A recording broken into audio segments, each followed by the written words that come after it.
It starts with e4, e5. White plays knight f6, attacking e4, and black plays knight c6, defending. After knight c3, knight f6, we have the four knights game. White can play bishop c4. Black can either copy with bishop c5 or take the pawn on e4 with the knight.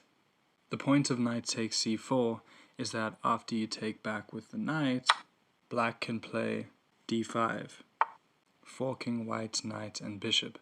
However, this position is actually drawn if you know what you're doing. After bishop d3, d takes e4, bishop takes e4, black can play knight d4,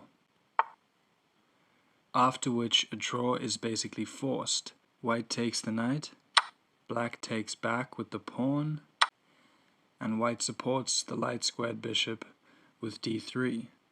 After bishop d6, queen h5, black plays h6.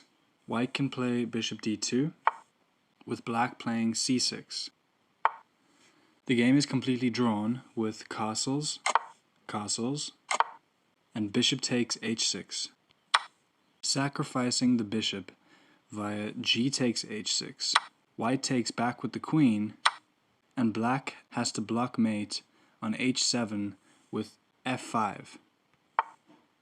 After which, white plays the stunning move bishop d5, losing a full bishop and drawing the game down 6 points of material after c takes d5, queen g2 check, king h8, queen h6 check, king g8, queen g6 check, and king h8.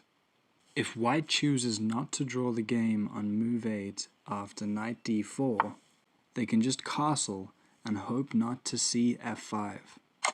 If f5 is played, knight takes d4 is the best move, and if black takes the bishop, queen h5 check just wins the game on the spot. Instead of taking the bishop, black should play queen takes d4.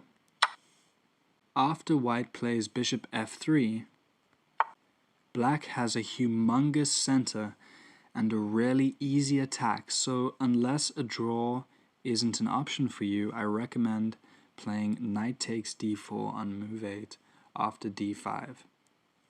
With that out of the way, back on move 4 we get bishop c4 and bishop c5, d3, and h6.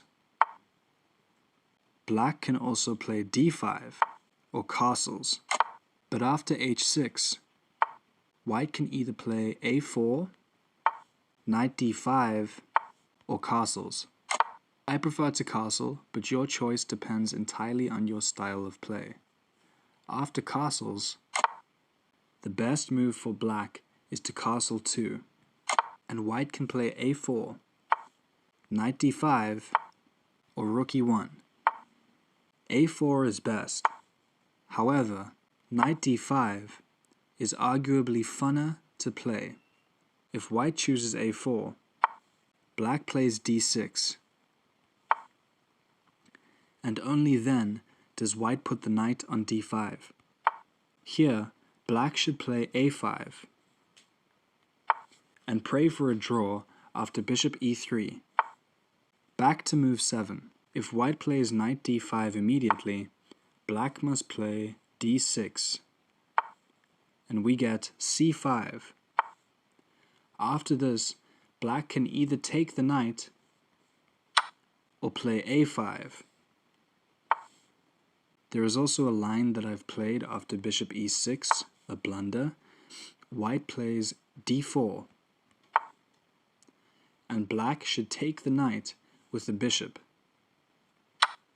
But after bishop b6, we get knight takes f6 check, queen takes f6, and d5, forking the knight and bishop.